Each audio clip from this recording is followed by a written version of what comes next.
오늘 로마서 6장의 말씀입니다. 지난주에는 기억나시죠? 이 6장이 어떤 위치에 있는지 이제 그 부분을 우리가 좀 나눴습니다.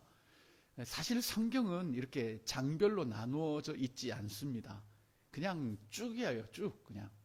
절도 나누어지지 않고, 그래서 이 하나의 전체가 메시지인 겁니다.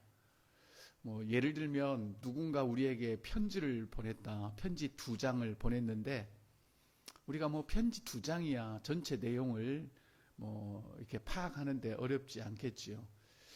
그런데 그걸 셋째 줄, 넷째 줄 이렇게 뚝뚝 끊어 놓으면은 이 편지 전체가 주는 메시지를 우리가 좀 깨닫기가 어려워요. 그냥 그 한 줄, 2줄, 나는 너를 이렇게 고맙다. 나는 너에게 고맙다. 이러면 고마운가 보다. 요 정도만 알지.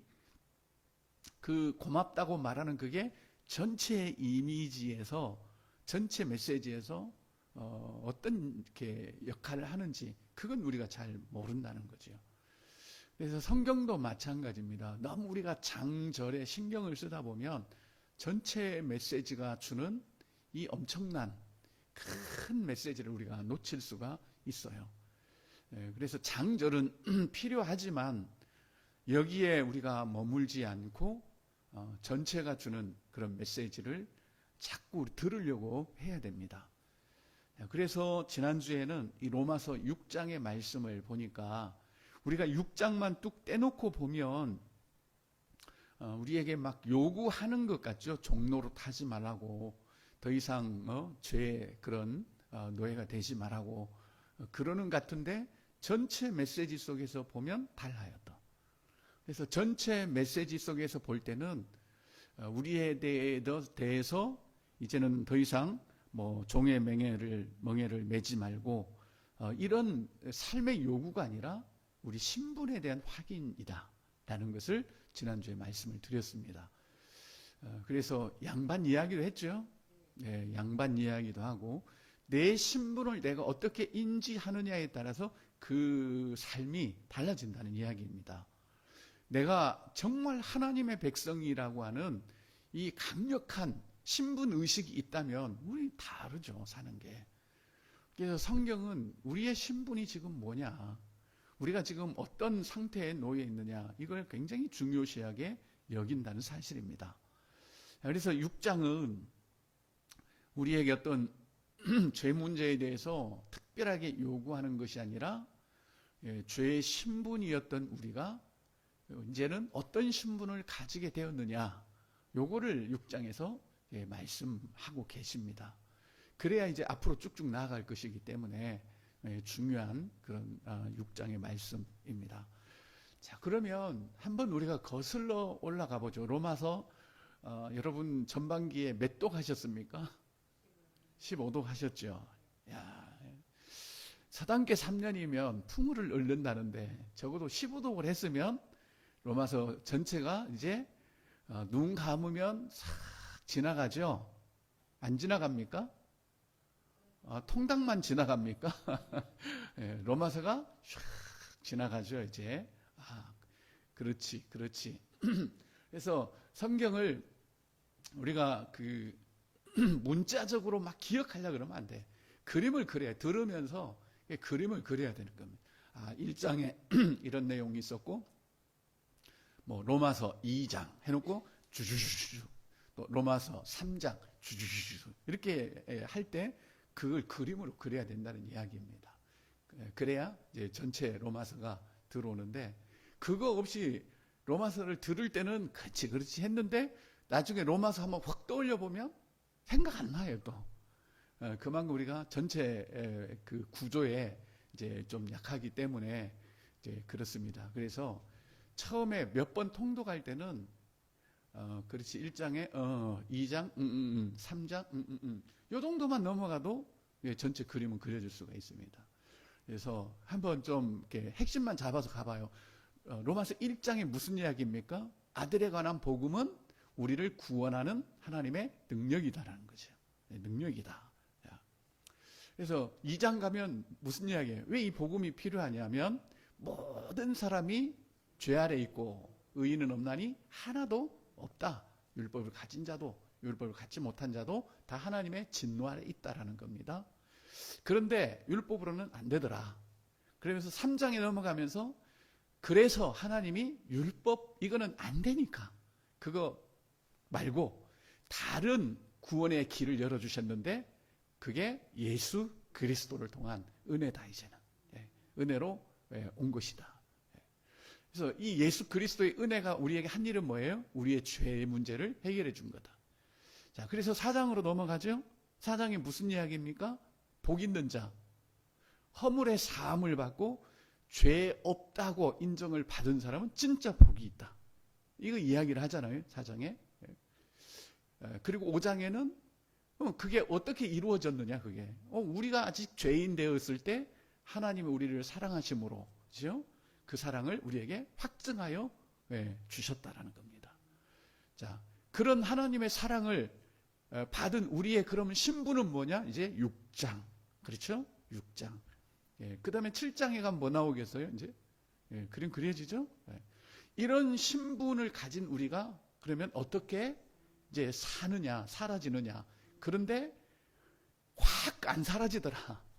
우리 안에 뭐가 있어요? 공고함이 있더라는 거죠.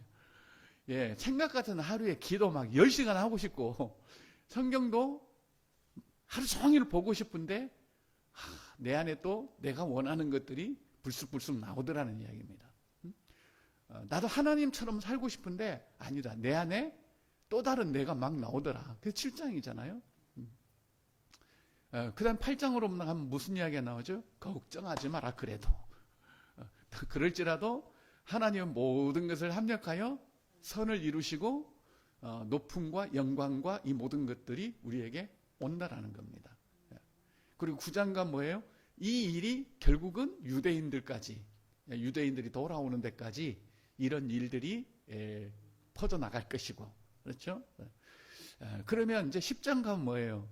그러면 이 일을 어떻게 이제 우리 받아들일 수 있느냐? 누구든지 주의 이름을 부른 자는 구원을 얻을 것이다. 그게 10장의 내용이고요. 그렇죠? 그러면 안 받아들이면 어떡하느냐? 11장은 넘어갑니다. 만물이 주께로부터 나오고 주로 말미암다가 주께로 돌아간다는 겁니다. 이게 세상 이치라는 거지요. 여기까지가 전반부 끝. 그리고 이제 12장부터는 이 모든 것을 성취한 사람들은 이렇게 살아라가 아니라 어떻게 사라지는가. 그게 12장부터 끝장까지입니다. 이게 로마서 전체예요. 그런 가운데 이제 오늘 6장의 말씀은 우리의 신분 확인이 굉장히 중요하다라는 것을 거듭거듭 말씀을 드립니다. 자, 그러면 1장 우리 1절 한번 읽어보겠습니다. 6장 1절 시작. 그런즉 우리가 무슨 말을 하리요? 은혜를 더하게 하려고 죄에 거하겠느냐? 아멘. 1절 이렇게 되어 있습니다. 우리가 그러면 어떻게 말해야 되냐? 왜 이런 질문이 나오죠? 우리의 죄가 너무 깊었기 때문에 은혜도 깊었다. 우리 죄가 너무 컸기 때문에 상대적으로 하나님의 은혜도 크게 우리에게 나타났다는 겁니다. 그러면 이제 꼭 머리 나쁜 사람이 이렇게 머리를 돌려요. 야, 그러면 우리가 죄를 많이 지면 은혜도 많이 받겠네? 이런 꼭 뚱땅지 같은 질문을 하는 사람들이 있습니다. 이건 아닌 거죠.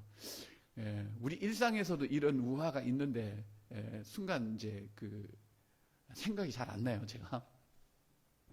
어쨌든 죄가 더한 곳에 은혜가 더해졌다라고 하는 이걸 이제 오해를 해갖고 그러면 우리가 은혜 받으려면 그러면 뭐 죄에 대해서 죄 거해야 되겠네?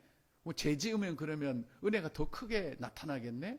그래서 맨날 죄 짓고 천부여 의지 없어서 또 그렇게 은혜 받으러 가고 그래야 되겠네? 요런 이제 그 질문이 이제 나올 수 있다라는 것을 1절에서 말씀합니다. 그런데 단호하게 2절 뭐라고 하는지 읽어봅시다. 시작. 그럴 수 없느니라. 죄에 대하여 죽은 우리가 어찌 그 가운데 더 살리요. 그럴 수 없다라는 겁니다. 절대 그럴 수 없다. 왜냐하면 우리가 죄에 대해서 우리는 죽었다.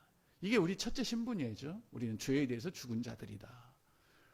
근데 이게 굉장히 중요한 문제입니다. 왜냐하면 여기서 지금 그러잖아요. 죄가 깊은 곳에 은혜가 깊다라는 이런 그 하나님의 은혜의 법칙이 있는데, 그러니까 우리 어떤 내가 정말 흉악한 죄인이었다라는 것을 절실하게 느끼는 사람일수록 큰 은혜로 살아요, 사실. 그래서 복음이 되려면 우리가 얼마나 흉악한 죄인이었나를 우리가 깨닫는 게 중요합니다. 그러니 이 로마서 구조가 그렇게 돼 있다 그랬죠. 1장에서 복음은 우리를 구원하신 하나님의 능력이다. 그러면서 2장에 가서 우리가 얼마나 이렇게 흉악한 죄인인지가 적나라하게 다 드러나는 거죠. 그러니까 항상 복음이 되려면 내 죄가 얼마나 깊었었는지, 내가 어떤 죄인이었는지를 아는 것이 중요합니다. 저는 종종 그런 예를 들지요. 119 그 구급차 소리가 정말 죽어가는 사람에게는 엄청 감격적으로 들리지만 멀쩡한 사람들에게는 그냥 휙 지나가요. 그냥 마찬가지죠. 내가 어떤 죄인이었던 상태에 있었는지를 아는 사람들에게는 이 복음 그리고 하나님의 말씀이 엄청 막 크게 들려요. 매일 예배에서도 그게 너무 막 강하게 오는 거죠. 그런데 그게 없는 사람은 그냥 스쳐 지나가죠. 복 하면 눈이 번쩍 뜨이기도 하고. 근데 진짜 우리는 성경에서 말하는 복은 뭐라 그러세요? 허물의 사함을 받고 죄 없다라고 칭함을 받는 사람들이 진짜 복 있는 사람.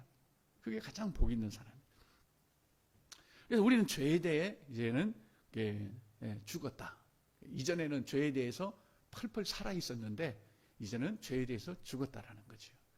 여러분, 죄에 대해서 죽었다라는 것은 뭘 말하는 겁니까? 이제는 반응을 하지 않는 그런 신분이 되었다라는 거죠. 반응을 하지 않는 그런 신분이 되었다라는 겁니다. 죽었다라는 것은 아무리 들고 차도 끽소리 안 하잖아요. 막 그 앞에서 뭐 악담을 퍼부어도 뭐 상처 받습니까? 죽은 사람이? 안 받아요. 그 앞에서 막 허물을 들춰내고 손가락질을 하고 그래도 아무런 그게 없어요. 그러니까 바울이 이걸 뭐라 그래요? 사망아 너의 쏘는 것이 무엇이냐? 아무리 쏴봐라 이제 뭐 그렇게 이야기하는 거죠. 아무리 뭐 짓거려 봐라. 아무리 나를 상처 주려고 해봐라. 아무리 나를 무시해봐라. 내 자존심을 짓밟아봐라. 나는 죽었다. 그에 대해서 나는 반응할 수가 없다. 이런 거죠. 이거는 신분에 대한 이야기입니다. 실상은 다르죠. 누가 한마디만 해도 안에서 우욱 하고 올라오는 거죠. 우리 지금. 그래서 우리 아직도 옛사람이 꿈틀거리고 있습니다. 그래서 우리 속사람은 하나님을 향하여 잘 살고 싶은데, 그렇죠? 잘 살고 싶어. 그런데 누가 한마디 훅 하면은 막 확 하고 또 올라오는 거예요, 이게. 그래서 신분과 사실 삶은 좀 다르다는 거죠. 그래서 옛날 양반들도 화 안 나겠습니까? 화 나겠죠. 삿가 쓰고 뭐 어험하고 그렇게 하지만 누가 옆에서 막 해작질하고 그러면 막 화가 나겠죠. 근데 왜 이러시오 하면서 속은 부글부글 끓는다는 거죠. 우리도 다 마찬가지입니다. 안에서 막 부글부글 끓어요. 그냥. 그래도 주님이 사랑하시죠. 이제 막 그러고 마는데 왜 어쩔 수 없는 신분과 삶은 좀 많이 좀 차이가 납니다. 솔직하게. 우리가 하나님의 백성의 신분을 가졌지만 또 우리 일상의 삶은 이 세상에 사는 육신적인 삶이 고스란히 또 나타나기도 합니다.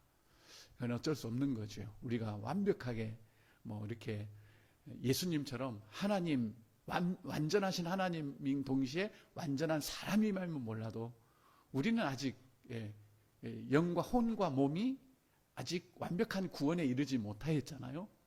그래서 두렵고 떨림으로 우리의 구원을 이루어가라는 것이, 우리의 영의 구원을 받았지만 그게 이제 우리 혼과 몸까지 다 구원을 이루어가라는, 하나님의 통치를 받아가라는 그런 의미이기 때문에, 완벽한 하나님의 우리가 통치, 또 예수의 생명이 이 손끝까지 나타나고 우리 혀끝까지 나타나려면 부단히 우리의 구원을 이루어 가야 되는 거죠. 그때까지는 아직도 우리의 겉사람이, 우리의 육신의 그런 소욕들이 이제 나타난다는 겁니다. 그래서 그런 거 나타난다 해도 그것 가지고 싸우지 마셔요. 그것 가지고. 우리는 믿음의 선한 싸움을 싸우는 것이, 내가 아직도 이렇다, 이 자책하고 백날 싸워봐야 안 돼, 이거는. 근데 이것 가지고 싸우는 사람이 있어요. 아닙니다. 우리는 자꾸 생명을 만져야 돼요. 예수님 만져야 돼요. 하나님이 우리에게 베푸신 은혜, 사랑, 그것 만져야 우리에게 승산이 있지. 그래서 최근에 제가 그러잖아요. 그 회개 너무 많이 하지 말라고. 그거 만져서는 우리가 승산이 없다고. 계속 예수 생명을 만져가야죠. 그게 이제 성경에 다 기록되어 있잖아요. 그래서 맨날 반성하는 사람과 그리고 꿈꾸는 사람은 다르죠, 이게. 그래서 우리는 막 회개하고 그냥 용서해 주세요. 그래서 눈물 좀 나고 그러면 그게 좋은 신앙이고 좀 만족을 느껴요. 내가 회개하는데 눈물이 났다. 근데 그게 좋은 신앙 아닙니다. 차라리 예수님 만지고 눈물 나면 그건 100%예요, 100%. 그래서 자책하는 것도 아닙니다. 그렇죠? 우리는 애초부터 그런 사람이니까 거기에 자책하지 말고 계속 여러분 우리가 하나님의 은혜를 누리고 예수님을 만져가야 돼요. 생명 만져야 돼요. 예수의 생명이 어떻게 나타나는지 이런 걸 계속 우리가 성경을 통해서 만져야 우리 안에 하나님의 생명이 살아나는 거지. 맨날 회개만 하고 있으면은 안 되는 겁니다. 그래서 우리가 지금 이런 신분에 있지만 또 우리 현실적인 삶은 또 그렇지 못하다.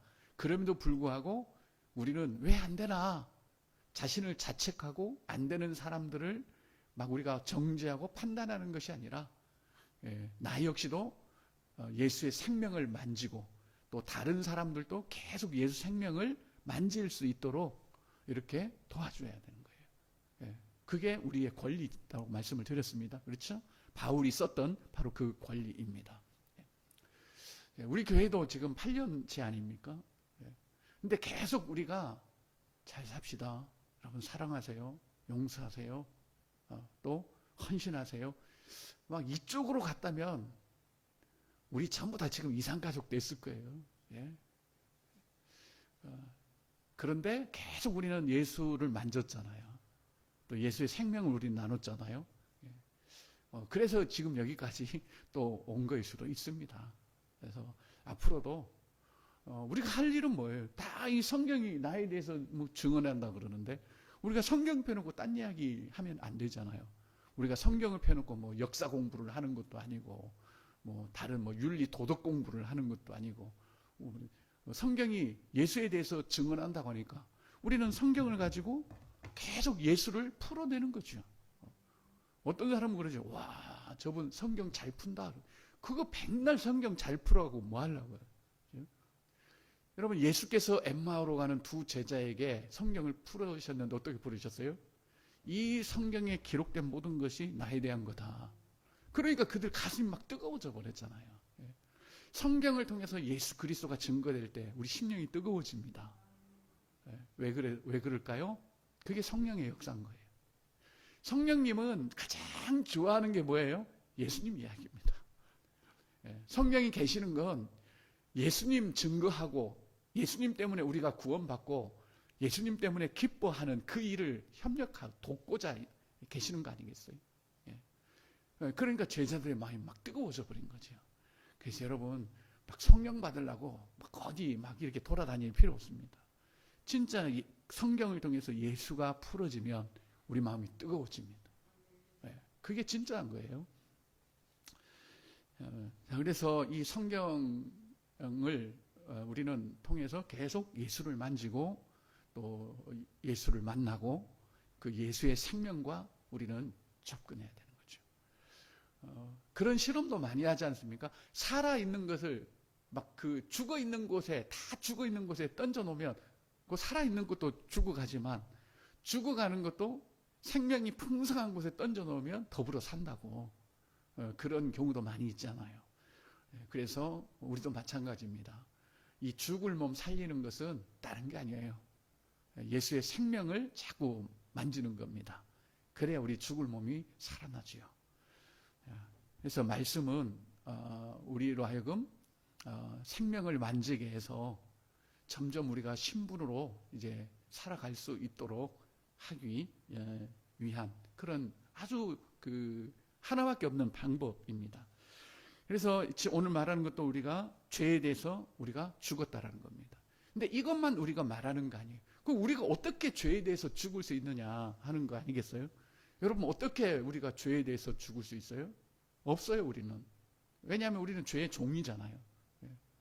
그러니까 그 문제를 해결할 수가 없습니다. 그런데 3절 보니까 이렇게 되는구나. 그렇죠? 방법이 나오죠. 3절 보겠습니다. 시작.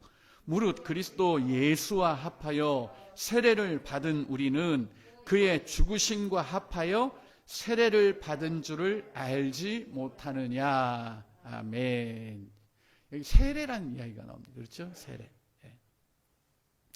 세례는 연합입니다. 그렇죠? 이 헬라어의 이 세례라고 하는 그 아주 추적해보면 무슨 뜻이라 그랬습니까? 물들이다라는 뜻이라 그랬습니다. 그렇죠? 그 깃발의 천에다가 빨간색을 물들이면 빨간색과 그 천이 하나가 되고, 하나. 그래서 천이 바람에 나부끼면 빨간색이 나부끼게 되고, 그렇죠? 그 천을 보고 옛날에는 막 하얀색이라 그랬는데 이제는 빨간 깃발이 나부낀다. 요게 이제 세례 의미라고 말씀을 드렸습니다.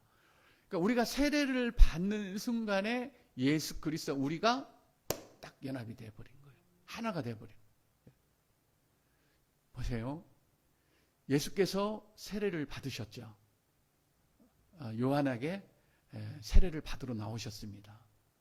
근데 요한은 세례 내가 베풀 수 없습니다. 왜 그렇겠어요? 요한의 세례는 회개의 세례예요. 죄인들만 받는 회개의 세례입니다. 아니, 그걸 어떻게 내가 예수께 그 세례를 베풀 수 있습니까? 나는 안 되겠습니다. 그런데 예수께서 뭐라고 말씀하셨죠? 나에게 세례를 베풀라. 이렇게 하는 게 하나님의 뜻이다. 그럼 뭐가 하나님의 뜻이? 예수가 세례받는 게 하나님의 뜻인가요? No, 그게 아니고 회개의 세례를 받음으로 인해서 예수 그리스도와 우리의 죄가 하나가 되는, 우리의 죄를 이제 짊어지시는 거죠. 여러분, 그때부터 예수님은 이제 예루살렘에 올라가 십자가의 죽음의 길을 가시게 되는 겁니다. 우리의 죄. 그래서 예수의 세례가 필요했던 거예요. 예수님은 세례 받을 필요가 없어요. 그분은 무지하신 분이니까. 근데 그렇게 세례를 받음으로 해서, 죄인의 세례를 받음으로 해서 죄를 다 짊어지신 거죠. 그래서 이제 십자가에 죽으시는 거죠. 그래서 우리가 세례를 받는다는 건 주님과 연합돼요. 우리가 주님과 연합됐다면 그분이 죽으실 때 우리도 죽은 거죠. 그분이 죽으실 때 우리도 죽은 겁니다. 이게 법적인 그런 문제이지요. 그리스도 예수와 합하여 세례를 받은 우리는 그의 죽으심과 합하여 세례 받은 줄을 알지 못하느냐. 그래서 내가 그리스도와 함께 십자가에 못 박혔나니, 이렇게 표현하는 겁니다. 그래서 죄에 대해서 우리가 죽었는데 그냥 우리가 나 죽겠습니다가 아니라 예수의 죽음, 그 죽음과 함께 우리도 이제는 죄에 대해서 죽었다라는 겁니다.